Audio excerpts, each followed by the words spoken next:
Welcome to All Ball. Format unique, all access for all y'all. What the spiel like back full of elite athletes that wanna teach and it speaks to the streets, so it feel right. Marcus Liberty, a legend on and off the court to give you what you need. Robert Reed is your co-host. Go. Yeah. Like and subscribe and follow like a crossover. Never know what might fall through this bitch tomorrow. So All Ball Chicago. All Ball Chicago. All Ball Chicago. All I know is All Ball Chicago. All Ball Chicago. All Ball Chicago. All Ball Chicago. All I know is All Ball Chicago.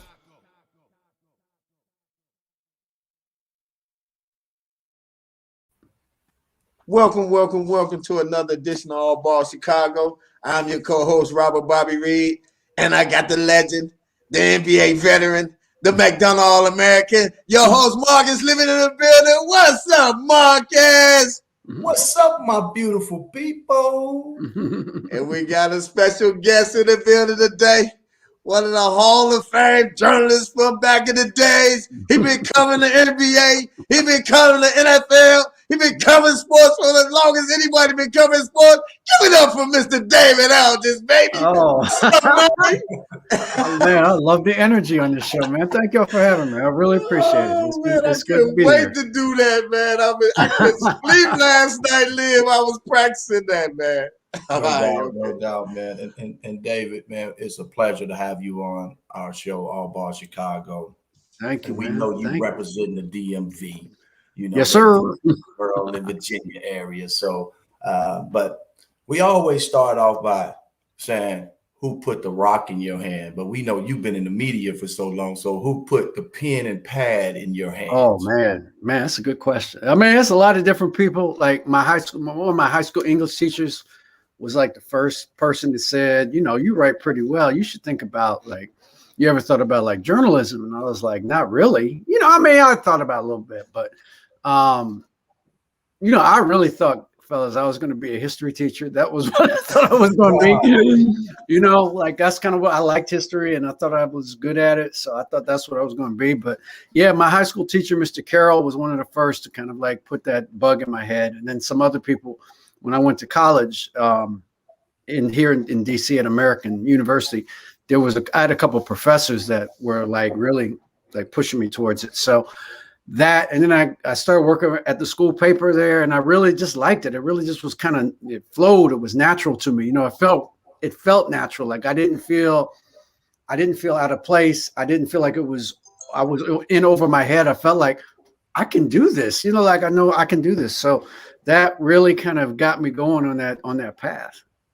It's interesting that you say that, David, that seems like the same thing that happens to most kids in basketball. Right. Exactly. Something good in them and tries to steer them in that direction. So you had someone like that did that to you as well as a journalist. And I see a lot of people believing in themselves, but they also need that little push, somebody Absolutely. to see something that they may not see to get them over the hump.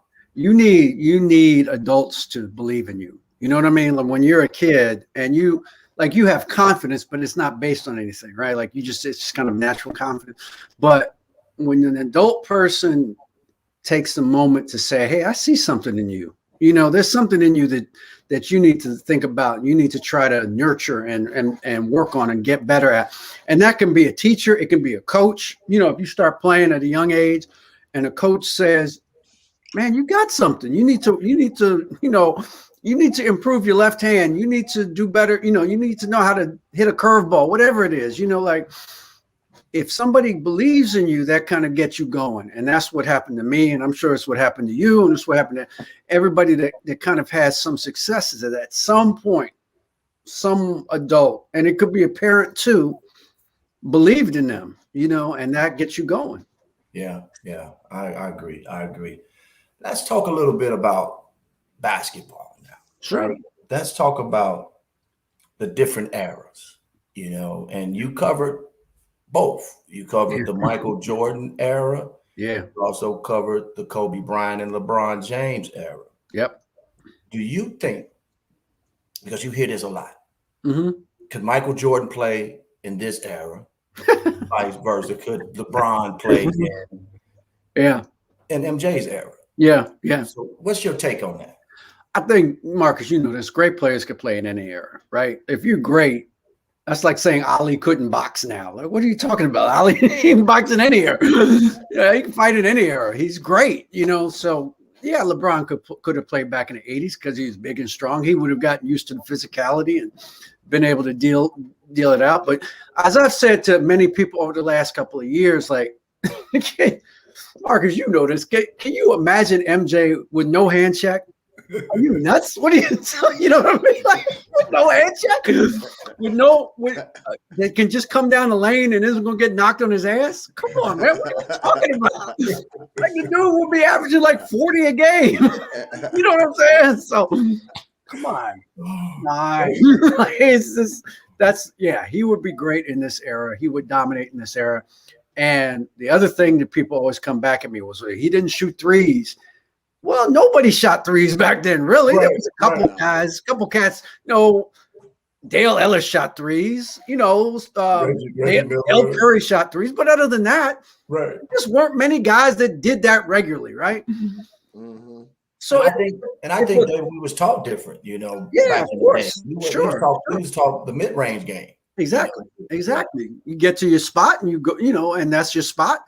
And that's where you do work. And, you know, so whoever it was, like, you know, I covered the bullets. So you remember Jeff Malone. Jeff Malone would come off a screen, rise up from 18. That was his shot. You know what I mean? Mm-hmm. That was his shot. You know, and there were Ricky Pierce. There were so many guys that lived with that mid-range. Mm-hmm. So my thing is always, okay, if the three was important back then, you think those guys wouldn't have been shooting threes? Exactly. You know what I mean? Like, so come on. You can't just look at numbers. That's why I kind of get into it with the analytics people, because they just think everything can be reduced to a number sometimes.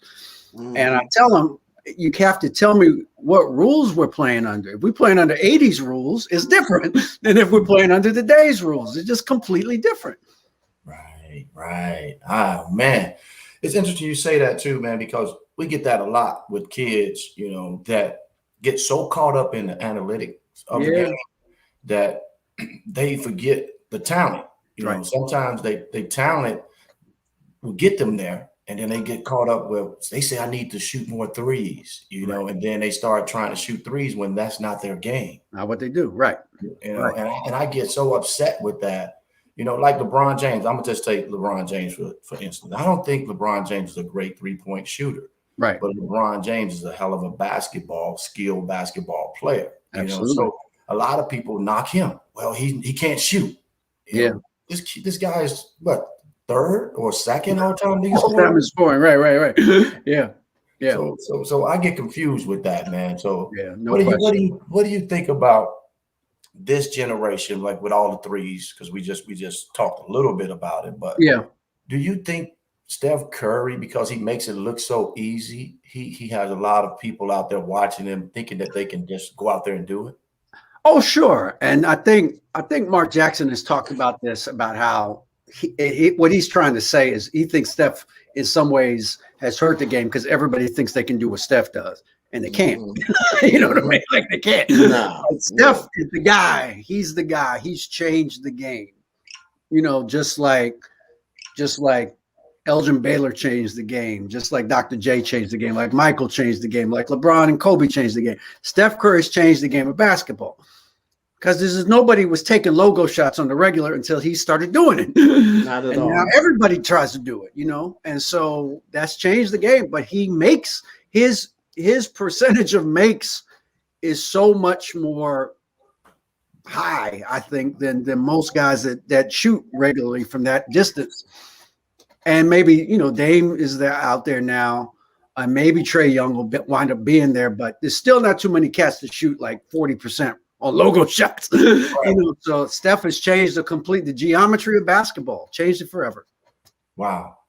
And who was one of the guys that, because we try to be all positive on our show too, who was one of the guys that you really loved to interview? Like you couldn't wait to interview this guy. Oh, well, back in the day, there were a lot of guys, because guys, I don't know, it was different back then. The media wasn't viewed as negatively as it is now. And guys understood that, you know, they could help themselves with by having good relationships with the media. So, Magic was always great to talk to. Chuck was my favorite because Chuck would no matter what the situation was with the Sixers, you could go to Philly and Chuck would fill up your notebook with something crazy. He would say something crazy. So I loved talking to him. He was always available, accessible. Enjoyed talking to him. Again, when I was covering the Bullets, Darrell Walker, who you guys know from Chicago, I'm sure, D-Walk was so – you just respect guys that are always there whether you win or lose. Mm-hmm. It's easy to talk when you win. Everybody's happy when you win. You know what I mean? Yeah. But when you lose, that's when you find out who the real guys are that are still going to talk to you. And Darrell Walker talked to me every night and would tell me the God's honest truth as he saw it. Doesn't mean he was always right, but he would tell me the truth, And and you respect people like that. And Jeff Malone was good too. He was very good too on those teams. But D-Walk was always there. He was always honest. He never ducked his own responsibility if they had played bad. And you just respect people like that, man. You respect people like that. But there were a lot of guys around the league that just were good stand-up guys. Joe Dumars was another one that you could always talk to no matter what the situation was going on with the Pistons. He was always there. He was always legit, honest. Sally was funny. John was always had the jokes and would always say something funny, So but around the league, there were just so many guys. Nate McMillan was another guy that I just really liked talking to because he was real honest. But you name me a city, I'll tell you 2 or 3 guys that were really good guys to talk to on those teams. Oh, wow. Hey, let me hop in here, Liv, real quick. Hey, Dave, since you're on the NBA, I'm following your tweets, and I know you've been very vocal about these guys with the COVID test and Bradley Beal and all these guys, man. Yeah. They have a responsibility as professional athletes to do what they need to do. Can you speak to that, what Kyrie is doing and these guys are doing? Well, I just think, Robert, I think it's the thing that that bothers me about this is, athletes talk all the time, no matter what sport it is, unless it's golf or tennis or one of them individual sports. But if it's a team sport, the first thing you hear is we have to sacrifice for the good of the team. Like I got to give up shots. I got to give up minutes. I got to give up rotation, my place in the rotation if it helps the team do better, right? And everybody tries to buy into that. Now, it doesn't always work, but people try, right? They try to do what is necessary for the team to do the best, right? So I don't know how you then fold in, but I'm not going to get this shot, and I'm going to increase my risk of getting COVID and not being able to play. Right. How does that fit in with I'm gonna do whatever is necessary to help this team win? You know what I'm saying? Like that doesn't fit to me in that kind of discussion. So if you're about winning, this isn't even like, what is the sacrifice here? You get a shot in your arm. What are we talking about? Like why would that be something that you would say, no, I can't do that? Why? These guys are sacrificing millions for that. 31 million from Andrew Wiggins, man. I just don't understand that. Like if you're about trying to win, I'm about winning. I just want to win. Okay. Well, this will help you win. Because this will give you more chance to be on the floor. Right. And it'll give you less chance of passing COVID along to your teammates, first of all. You know what I'm saying? And the thing that I don't get with Bradley is that Bradley was on a team that got laid out by COVID last year. They had 7 guys test positive for COVID. They didn't play for 2 weeks last season. It wasn't 10 years ago. It was last season, And so if anybody could understand what COVID can do to a team, it should be Brad. Right, and that's what I don't get. That's what I don't get about his position. I don't understand it. Yeah. That's a good question, Bob. Good one, Bob. Did his little homework, okay? I follow him on Twitter. That's real time. Yeah, no, and you guys know this. I love Brad as a guy. He is a stand-up brother in every way. So this isn't about me saying he's not a good dude or he's not a professional. Not at all. It's not it. I'm just saying this is an easy one. This is an easy one. I don't understand how you convinced me to get the shot. Him and Tracy Deal. Yeah, I wouldn't. I mean, real talk. you know these brothers. Some of these players are putting things into their bodies. They don't have any idea where it came from. Come on now. There ain't no labels on some of these things that y'all putting in your bodies now. That's facts. That's facts. Come on now. Oh boy. So Dave, Oh God. All right. you went to DeMatha High School. I did, yeah. Imagine that's when you mention DC, you and talk about high school basketball, you have to mention DeMatha High School. Yeah. When you were there, who were some of the legends that was walking through those hallways? Well, when I was there, Adrian Branch was a senior when I was a sophomore. So he was 2 years ahead of me.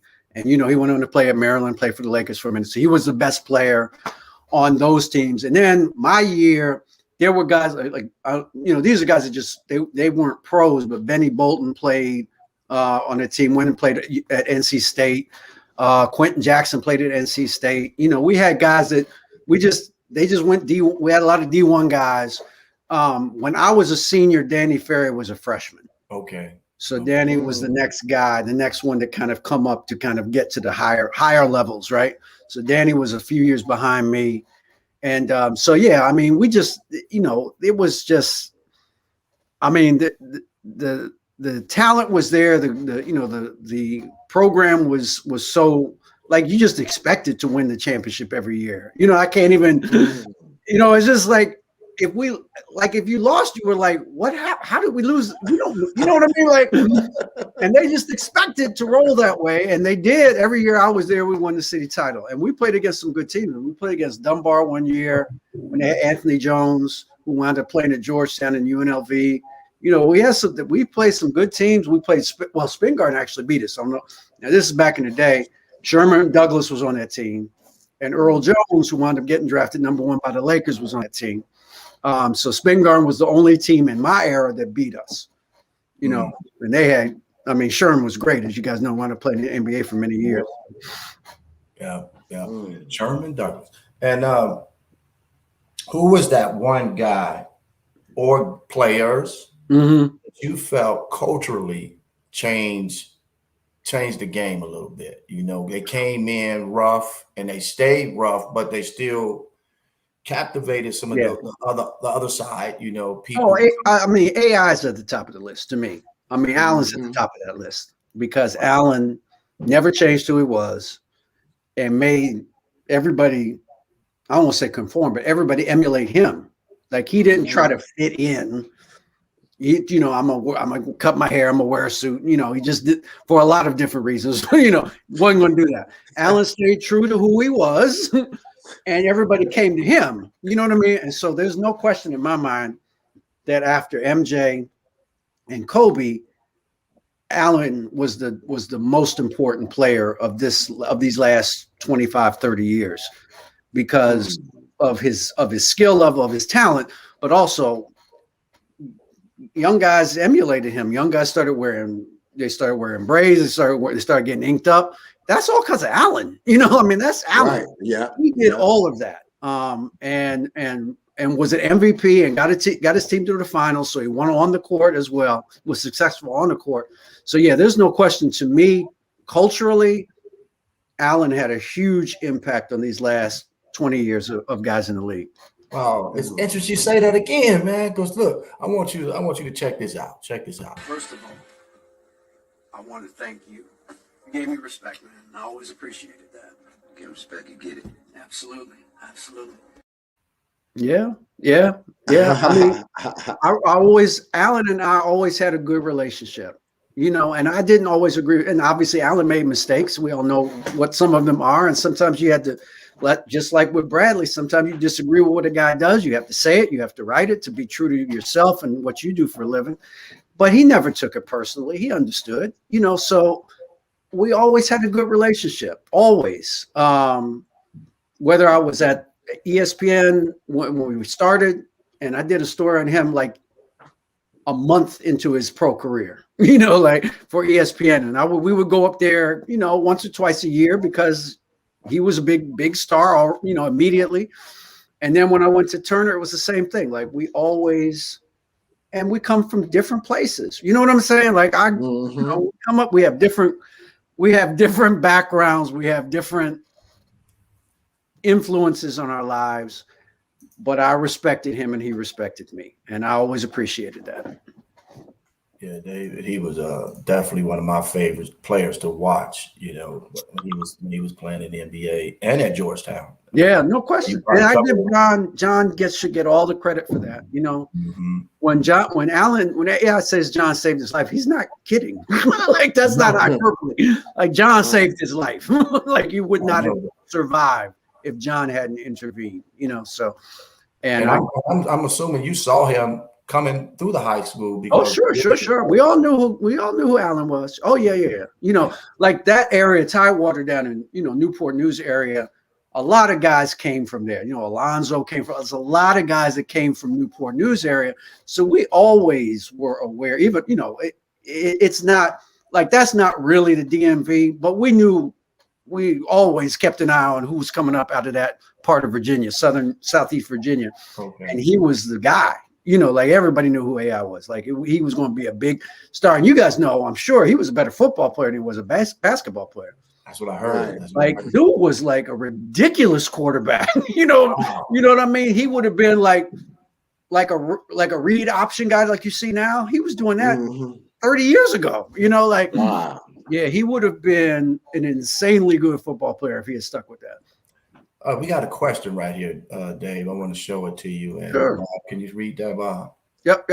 Freddie Morris, Mr. Aldridge, as the father of a female player, what are your feelings, outlook on the future of the WNBA? Heavy foreign influx of players or staying more domestic driven? I think, you know, honestly, it's a good question, Freddie. I think honestly, because of the finances of the WNBA right now, I can't see them really spending a lot of money to bring foreign players over. Like the NBA will, you know, NBA teams can spend $1 million to get a guy out of his contract to get him over here, whatever the buyout is on a guy like that, of that caliber. I don't know that WNBA teams are going to do that. So my guess, and it's just a guess because I'm no expert on the WNBA, but my guess is that they will continue to be more kind of domestic in terms of the college, use the college draft and to bring in the vast majority of their players, just because whatever the number is to buy out a star player who's playing abroad, dude, I mean, I just read this yesterday, you know, they're still flying commercials. So they got to take 3 flights. You know what I mean? Like, and then the semifinals. And you got to take 3 flights to get to the next city? That's crazy. Like, I can't believe that. It's crazy. Hey, Dave, I want to ask him something, Lib. I thought the NBA was backing them, though. No, well, they are, but on things like this, like I remember when the Mystics were in the, you know, when they won in 2019, we were, they were playing Las Vegas, and literally the league, the WNBA had to kind of buy a private jet for the Aces to go straight from Vegas to either Connecticut or to DC, which I can't remember which city it was. And it was like a big story because they never do that. You know, they had never done that before. And so they were able to actually just fly like normal, you know, like NBA teams have done for 20 years. Right. You get on the plane, you go to the next city, right? So, and yeah, it's crazy that they still have to do that. But no, the NBA it's funny, like they talk about subsidizing it, but they don't really subsidize it. and they're not dribbling enough money. Yeah. I mean, but you spend money to make money, right? So if you put money into the product so that it's a better product, you would make more money. You know what I'm saying? These players, they tired. You know, like let me ask you something, David, real quick, man. Yeah. You've been around sports like a dinosaur. Did you ever think you live to see the day when these kids are getting paid for their likeness? No, because I never thought the NCAA would be forced by the courts, basically by the Supreme Court, to do it. You know, I thought they would keep that monopoly going forever. But you know, Ed O'Bannon started that process many years ago, and the fruits of his labor are finally paying off, and I'm happy for these kids. They should get a little, well, they should get paid frankly, but since that's not going to happen, at least let them make a little on the side, which is what this deal is basically. So if they can make some on the side, I'm all for that. These guys and these young ladies that have, it's basically free labor. I mean, it's ridiculous that somebody that plays at North Carolina or Duke or Illinois or any of the top schools in the country can't get paid for that when they generate so much money. I don't even know what the current TV contract is for the tournament, but it's in the billions of dollars. You know what I'm saying? Like billions that they're getting. Billions, multiple billions. And those kids should get a taste of that. Wow. Yeah, I agree. David, what you in the field of being a reporter at these games, have you ever caught yourself watching it more so than when you're supposed to be writing and taking notes down? Did you jump out of your seat and say, I can't believe that just all the time, Mark. All the time. In fact, I remember one time when the Rockets were playing Dallas in the playoffs, and McGrady dunked on. I think he dunked. I can't remember if it was.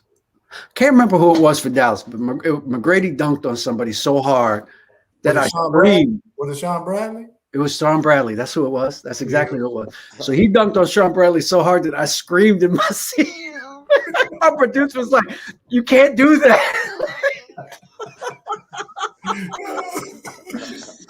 I was just like, "Oh my God," that was all the time. Like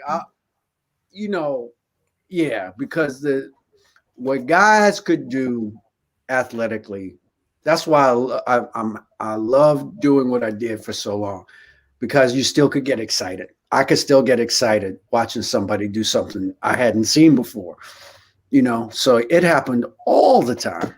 Or, whether it was a great kind of individual athletic thing or watching a team play. Like I remember when, in 14, when the Spurs beat Miami, it was just beautiful. Like that they just played beautifully. You just I enjoyed watching that.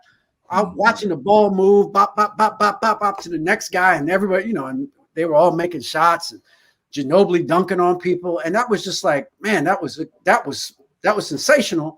But then you can always appreciate kind of the individual, brilliance of a Kobe or, some of the other greats that played over the years. Watching guys who work, it was just phenomenal, And so, I never root for teams because and people don't believe me. And it's not because, it's just because it doesn't matter. Right.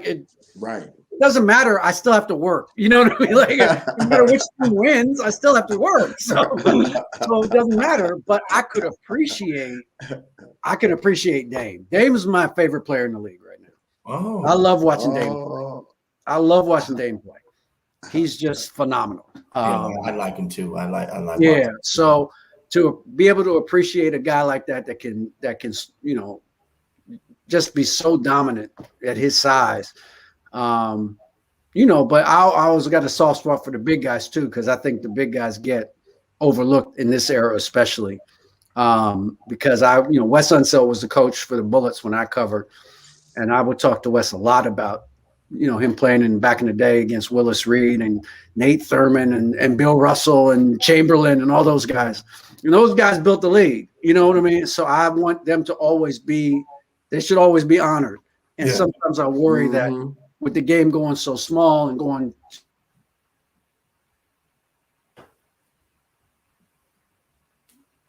Did we lose him? I think his screen is frozen right quick. Yeah. Like he was saying, he loved the fact that the big men, I think David Aldridge is just like epic, man. He's just MVP. He's just MVP, Liv. Yeah, No, he's definitely in my book, man. One of the great ones, and then we didn't get a chance, but we will ask him when he come back on about. Uh, we didn't like somebody put it on the timeline. I don't know if you saw it, Bob, but like a trade wasn't really solidified until we heard David Aldridge say it's he such has been traded. You know, we Right, didn't believe right, it until we heard it out of his mouth. You know, so right. You're right. it's Now it they was got Woj doing it, huh?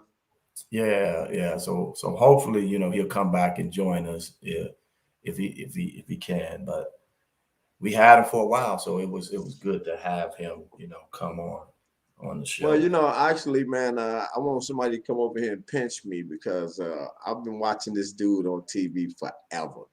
Right. And I'm Right. sitting up here, I get to do an intro for this man. You feel me? Like, Right. can't nobody take that away from me.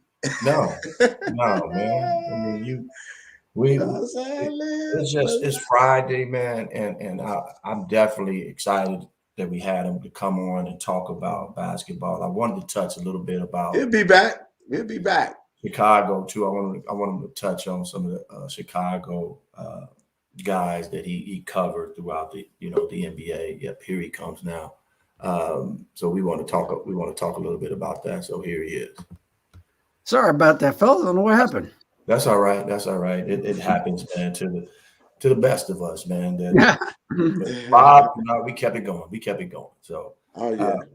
but let's go ahead and jump on right into Chicago, man. Like, Yeah. I know you watched The Last Dance. I know that been on, but we didn't get an opportunity to talk about it. To someone like yourself, who actually went through that era and saw. Yeah. What did you think about the way Mike was talking about the players? You mean his teammates? Yeah, his teammates. I mean, that was Mike, right? That was. I mean, whatever you think about that, I would say it's not the easiest. It's not easy to play with Mike. There's no question. It wasn't easy to play with Mike, right? It wasn't. It was hard. He made it hard. But that was him. Like, that was who he was. He was maybe a little crazier than Magic and Bird and Isaiah, but they all kind of did the same thing. You know what I mean? Like, they were all kind of the same guy. He may have taken it to the extreme, but they were all hard on their teammates, all of them. So that didn't surprise me. I was actually glad that people got to see what it was really like. Just like when he did his Hall of Fame speech and everybody got mad, and I'm like, what are you mad about? That's him. That's the guy. That's the guy. That's why he won 6, because he's insane. He's a crazy person. So that's why he was as great as he was, because he was so just ridiculously competitive to the point of making everybody uncomfortable around him. Everybody, and so. And that's not for everybody. I understand that. That's not for everybody. But the guys that stayed, and they've all talked about it, that he made them tougher. He made them meaner. And they were able to get through Detroit, which had owned them basically. Up until that 91 season, they couldn't get past Detroit. And I remember I covered all of those series with Detroit and Chicago, and I remember Lambeer just laying out Scottie Pippen the year before. Like, just in the first minute of the game, just came up and cracked him with an elbow and knocked him out. And that's what they did. And you got to be able to stand up to that. Until you do, you're not going to beat them. And they finally got mentally tough enough to stand up to that. And so it's like I said, it's not for everybody, but I think Michael was, the best I ever saw. I mean, he's the best I ever saw. Yeah. Wow. And Kobe, and I think Kobe took a little of that, the pace. Took some of it. I've always said Kobe was the closest thing to Michael, but he wasn't Michael. Right. He did definitely take a page of it. Yeah, no doubt. Yeah, well, we on the Chicago Bulls. Scottie Pippen recently come out with comments that Phil Jackson's a racist. What the heck is he talking about, man? Yeah, I'm not sure. To be honest with you. Is he just trying to talking sell about- alcohol? Like, look, Phil likes to talk about posses and things like that all the time, which are kind of stupid things to say. Do I think Phil's a racist? No. I mean, I don't know.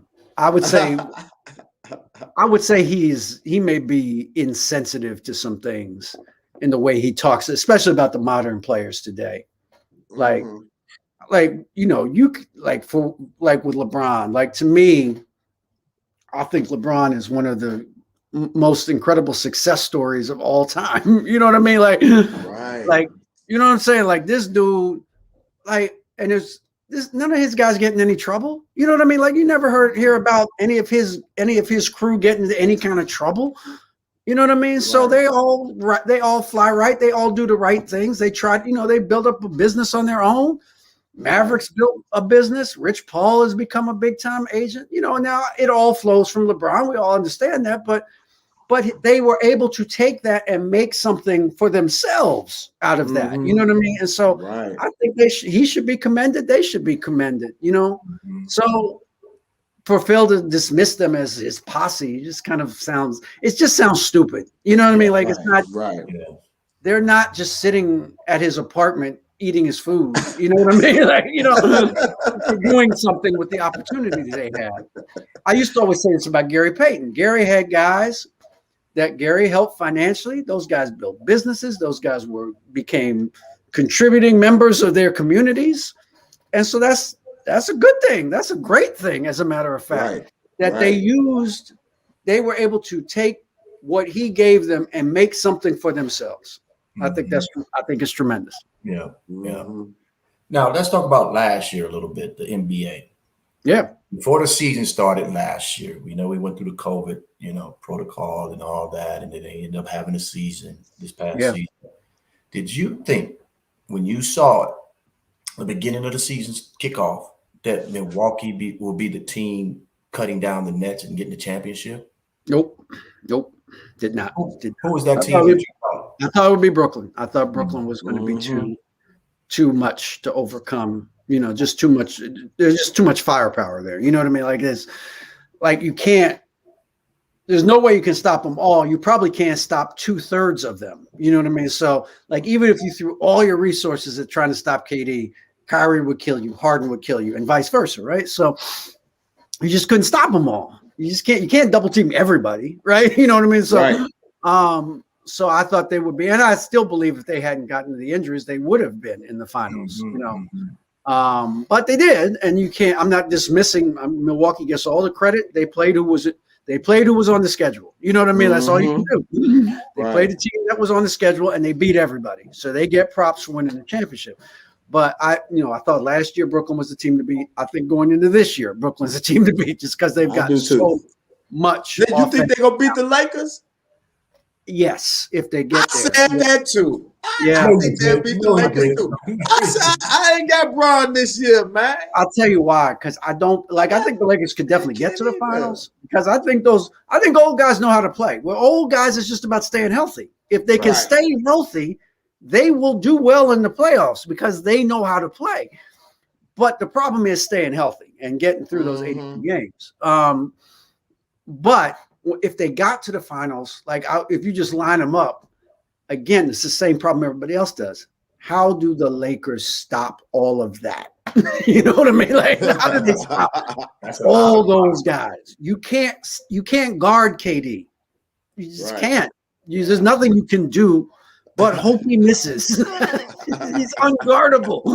Like, if he's going to get to his spot, he's 7 feet tall. You're not blocking his shot. You know what I'm saying? So I don't know how you stop him.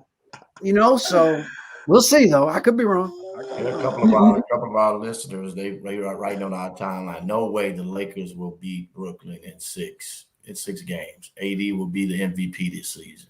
He said, we tripping. Ah. I would respectfully disagree with that.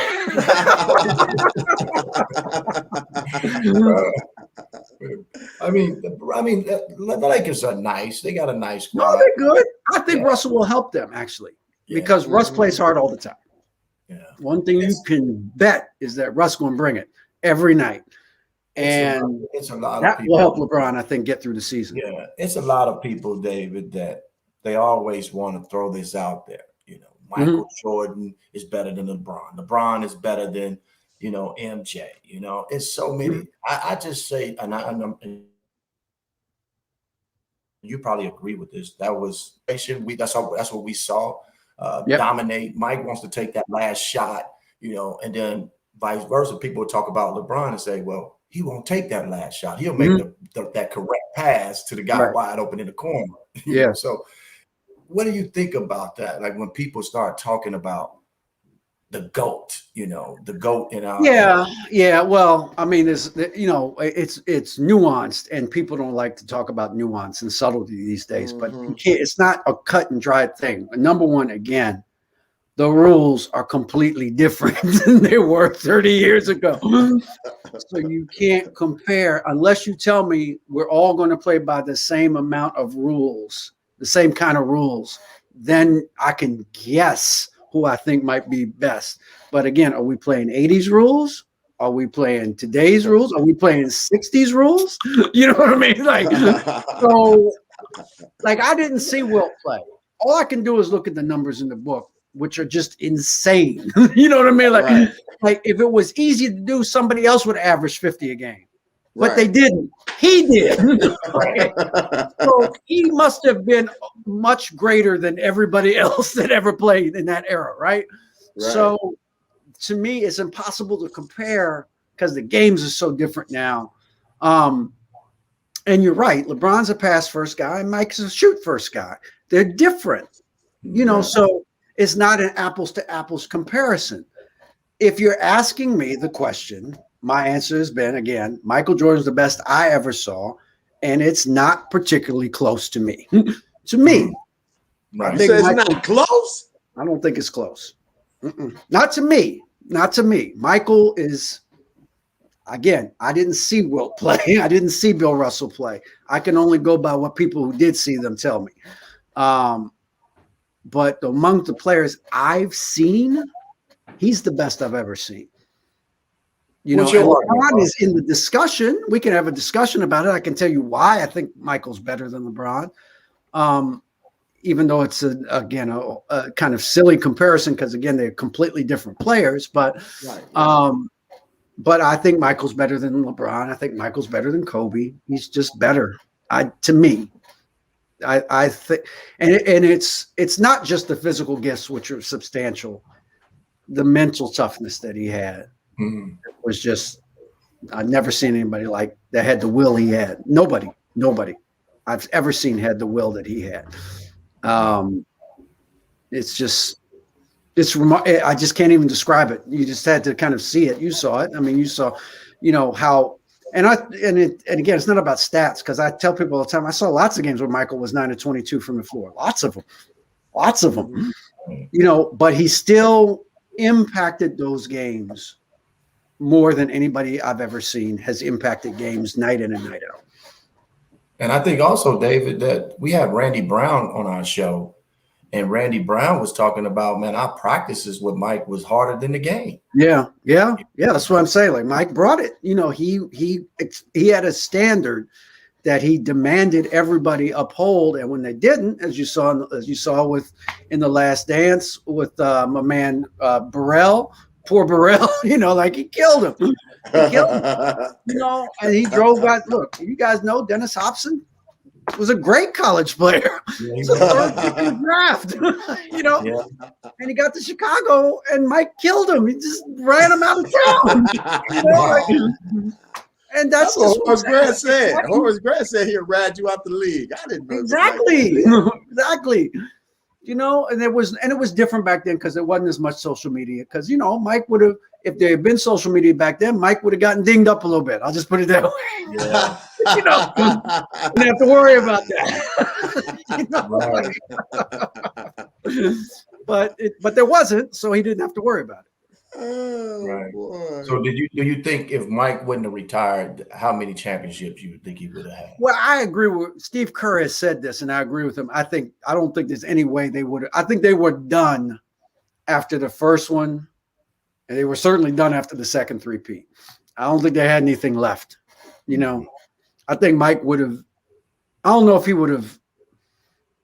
I mean, I just don't think they would have won 4 in a row at any point. I just think it's too hard. It's too hard. Yeah. You know, they beat everybody, but it wasn't like they blew everybody out. You know what I mean? Like they beat Utah, but it was a hard 6. It wasn't easy. You know what I mean? Right. So if they had come back, you know, with no breaks, essentially playing, I mean, I added up one time, they wound up playing like 2 extra seasons just with the playoff games, you know, the equivalent of 2 extra seasons. Yeah, just with the playoff games.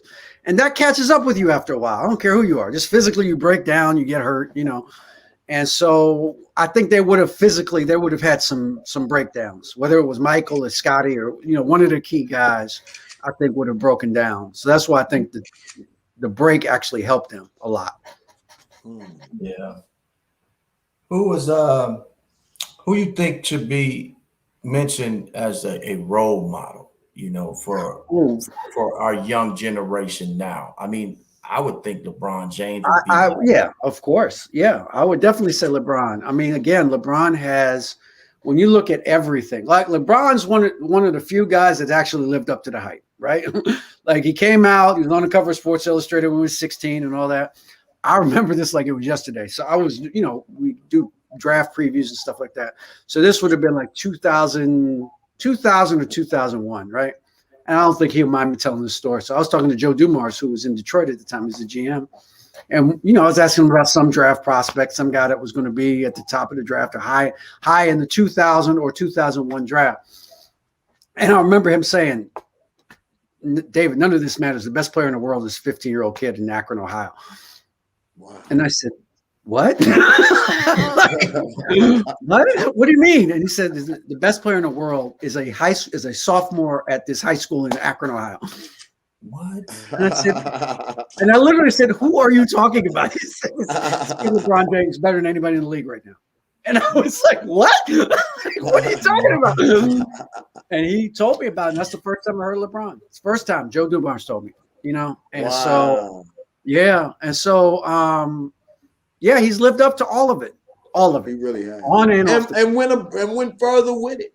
Absolutely. With his off-court antics, man, the things that he's been able to accomplish. And I think that's what people get mad, Dave, when, like, Bron had been to the title game 10 times in a row, what he won 4 or 5 of them. Right. And then that's where the comparison with Michael falls off with people. Right. But he's a much greater person. Yeah. Yeah. I mean, my thing is, again, this isn't tennis or golf. You don't do this by yourself, okay? Like, you know, right. You have to have the right teammates, right year. Guys got to be healthy, whatever, you know. And you're playing somebody else that's good too, right? So they don't give you the championship because you're in the finals. You got to go get it, you know. Yeah. So he got the ones that he could get, you know. So you know, like. So, but the fact that, like you mentioned, 10 years in a row, come on, like that's absurd. That's crazy. Like nobody's done that since Bill Russell. It's Bill Russell. Right. Michael didn't even do that. It's Bill Russell and LeBron. Those are the only 2 guys that have done that. So you have to give him his respect just to get to 10 finals in a row. Right. And then you add building the businesses off the court, building the media empire off the court, you know, and to me, like the fact that, look, we all have opinions about politics and the former president, who I'm not going to mention by name, but LeBron's the guy that hit send on that tweet, okay? LeBron's the guy that called him a bum to the whole world. And that tells me, you know, like, and you notice he ain't come back at LeBron like he comes back at everybody else because he knew he couldn't win that one. LeBron was going to beat him on that one. So I would have big respect for LeBron for just for having the not courage, that's not the word, but just understanding that what he says has some value and has some meaning to people and would help a lot of people that didn't have his voice stand up and speak out. That was a big thing to me. Big. Before we let you go, David, I want to ask a question about, or I want you to answer this question. Derrick Rose, if he Yeah, wouldn't have gotten hurt, where do you think he stacks among some of the greats? he was great. He would have been as great as, he would have been among the best point guards ever. I don't think there's any question about it. Like D Rose in 2010, man, he was something. Yeah. I actually covered a game when they were down in Orlando. We did a game for TNT. They played him down there. And he got hurt in that game because he went up and he banged on somebody at the rim. And I was like, young fella, you can't keep jumping like that, man. You're going to get hurt. You know what I mean? Like, you just can't keep going at. And he was in that year, his first 2 years in the league, he was banging on everybody, right? So, and, the irony is that he got hurt and it was just kind of a nothing play, like it didn't, like, it wasn't like him trying to elevate or something like that. But yeah, if he hadn't gotten hurt, oh my God. He was great. Great. Like, all time great. The series they had with Boston, the playoff series, and what was that, 2009? We did that series. It was one of the greatest series I've ever covered. And he was like, I was like, this kid is unbelievable. Like, so it's a combination of speed, quickness, fearlessness, passing, all of it. He was unbelievable. Wow. That's our guy, man. D Rose, man. We love us some D Rose. Yeah, no. And you know what? I love that year he won the MVP because we did a sit down with him and his mother. And that was just one of the most, I enjoyed that as much as any interview I've done because you just knew how special it was to them as a family that he had been able to kind of rise up and get to where he got. And he's a Chicago kid. I mean, come on, man. You can't do better than this. This is as good as it gets, right? You know what I mean? So, like, I just love talking to him. And over the years, I've talked to him in different, his different stops along the way. And the proof to your question is that he's still a contributing good player. Like, you know what I mean? Like, he still helps teams win games, lots of them, because he's good, because he's a hell of a basketball player, It's just that physically he can't do quite what he used to do, but he can still hoop now. So, so he was one of the best. He would have certainly been among the best point guards of all time if he hadn't gotten hurt, to me. All right. Absolutely. So tell some of our listeners what you're up to now so they can find you or follow you or whatever. Yeah, I'm running the DC Bureau of The Athletic, which is a subscriber website. If you haven't heard of it, it's basically a subscriber-based website. We don't take any ads, so there's no pop-up ads. There's none of that stuff that people get sick of. You pay your $5.95 a month, you get everything. You know what I'm saying? Like, so if you live in Chicago and you love the Chicago teams, you pay your $5.95. You'll get Bulls, you'll get Bears, you'll get Cubs, you'll get Blackhawks, you get White Sox, you get everything. You get DePaul, you get all of it. Wow. We have people covering everything. In whether it's Chicago or Philly or DC or LA, we cover all the pro teams. We cover most of the college teams, cover the WNBA. So you can take whatever you want out of that. You can do whatever. If you just want to follow University of Texas football, okay, we got somebody who covers that. You know what I'm saying? So that's our model. And I run the DC Bureau because I'm a DC guy, and I wanted to get back home because we got two sons. My sons are 17 and 14, and I need to be in front of them. You know what I mean? Like it was just that time. Yeah. It was that time. It was that time in their lives and in my life that I had to be in front of them and talk to them about some things. And still trying to. Hope they're listening. That's the perfect time though, around that age. But before you go, David, I got to show you something, man. Sure. Okay, so I created the world's first social distance device. It's called the Culture, man. It's a wireless headset. There you go. And it's a voice amplifier, capable of amplifying the voice 500 square feet. So you can charge it up yourself for the last 14 to 16 hours. So people are using it all over the place, man. So keep an eye on that. And then there's one last thing I want to throw something out to you before we get out of here, Liv. Me and Liv talk about sports a lot, about like when guys walk away from the game and them trying to find themselves, because they can't find themselves. Yeah. What can we do to address that before we get up out of here? Because we've been hearing a lot of that. It's a tough question, Rob. It's not easy. If it was easy, we would have figured out some way to do it. And I can't speak to it because I wasn't a pro athlete. Okay. But people that were all kind of tell me the same thing. It's like you died, but you're still alive. You know what I mean? Right. And so, and I can only empathize with that. I can't tell you, oh yeah, I know what that's like, because I don't know what it's like. But when you were at the highest level of whatever it is that you do for a living, and it stops, that messes with you. You know what I mean? Like we try not to identify ourselves by what we do, but we all do it, right? We all fall into that. You know, I'm a baller, I'm a writer, I'm a rapper, I'm a lawyer, I'm whatever it is. And if that's taken away from you for whatever reason, it's hard to kind of figure out, well, who am I now? You know what I mean? And it's hard. It's hard. And I don't think it's so much about being famous or any of that. I'm sure some guys get off on that, but I think most of the guys, it's not about that. It's about this thing that I've loved doing since I was a kid, I can't do anymore. You know what I mean? Right. And it's hard to kind of pivot off of that to what do I do now? Because whatever it is that I do, I'm probably not going to be as good at that as I was at this. You know what I mean? Like I can make a living at it, but I'm not great at it. You know, and that's hard to get. It's hard to deal with. I can't tell you I know what that feels like, but I have an idea. I have a suspicion that will be very hard to deal with. And on top of that, it's the financial change in your life. If you've been living in a certain lifestyle and now that income's not coming in, that's another thing, another challenge, you know? So these things are not easy to deal with.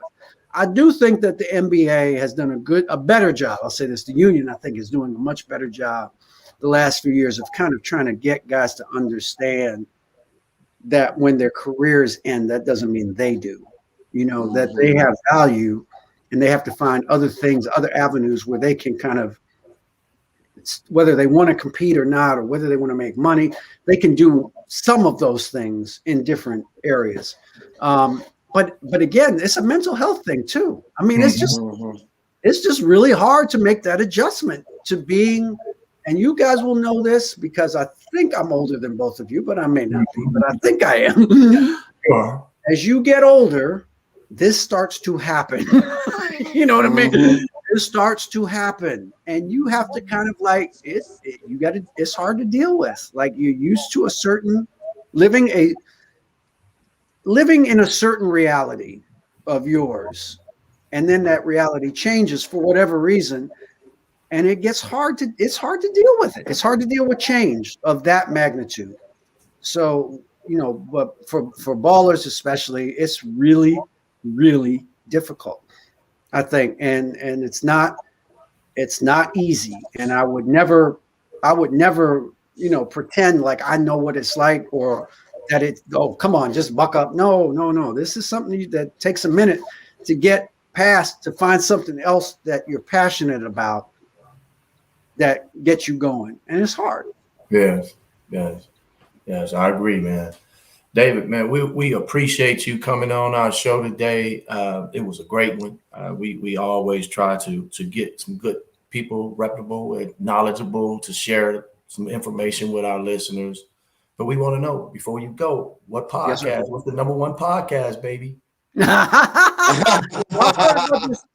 You mean besides Hoops Adjacent? My podcast, besides that one? Okay, so if I was let's say Hoops Adjacent is the #2 podcast. Okay. The #1 podcast that I've heard of is this All Ball Chicago podcast. That's what I've heard. My man. We appreciate that, man. And anytime, man, you want to come back on and absolutely, guys. You know, anytime. I'll be happy to talk to you about, you know, once the season gets started, we can talk about the Bulls and how they're doing. I think they might be pretty good. I think they could be pretty good. I like the moves they made this summer. I say the same thing. So, man, we appreciate you, and best wishes, and man, and stay safe. Okay, you too. Thanks, fellas. To the building, baby. All right, y'all. We good now. All right, big guy. All right, man. That was a good one, Bob. That was a good one. We got to give our shout outs, man, before we get up out of here. Let me Mark see. Brown came in late. Mark Clark, what's up, my buddy? And then you should probably see the other people. I can't see them I'm because going to it now. I was just like really, honestly, man, to be totally honest with you, I was totally in awe the whole time. Wow. The entire time, I'm sitting here like, this is David Aldridge that I've been watching on TV forever. And I'm sitting here with him like, I said, damn, that's what's up, man. Thank God is good, man. God is good, man. And all ball is good too. Jerome Frazier, Keenan Lanfear, Kevin Haywood, as always, my man, Madison Corvell, Rocky. We got so many people, man, that tuned in today. Freddie Morris. You said Freddie Morris? Freddie Morris, it's definitely said his name. Okay. So we just had some, people, man, that chimed in, and we are happy that you guys keep, following us and all that good stuff. And make sure you share it, share our info. Go like us, go subscribe to our YouTube channel, because everything that we go live with, we definitely put on YouTube. So make sure you do that as well. Actually, today we went live on YouTube, so that's a plus, man. So we getting better and better with streaming our platform out to other networks. So thanks to Believe Podcast Network too, man, for streaming our stuff and being on Apple and Amazon and pretty anywhere much all you find podcasts, man. Yeah, pretty much all of it. So Bob, what you on now, man? What you gonna get into today? You know what, man? I'm gonna chill today, man. I'm gonna just chill out, get caught up on some work. I really want to work on my motivational speaking platform, so I'm gonna be reaching out to schools and stuff doing that. I'm gonna spend the entire weekend working on that. Now I'm gonna do some refereeing, but this Stack Money weekend. Okay, all right. Well, go stack your money, man. Go stack your money. Go make your money. Go do what the man's supposed to do. Right? I'm a man. Nah, I ain't gonna sing no R. Kelly. My bad, y'all. No, definitely, man. Just chill on that. But no, man, let's get on up out of here, man. And again, I'd like to thank David Aldridge for coming on. It was awesome. He did his thing. If you didn't hear it live, make sure you rewind it, play it back, as many times as you like, and share it with your friends, because David Aldridge, he dropped a lot of knowledge. He talked about the Bulls. He talked about who he thinks going to win the NBA championship, mental health issues. We talked about the COVID. We talked about so much, with him. Man, he said Michael is the best. Go share it. He said Michael's the best. He did. And a lot of people would agree with him. All right. So I holler. Peace. Don't forget to like and subscribe. Thank y'all for watching. Chicago, all ball, Chi-Town, all ball, Chicago.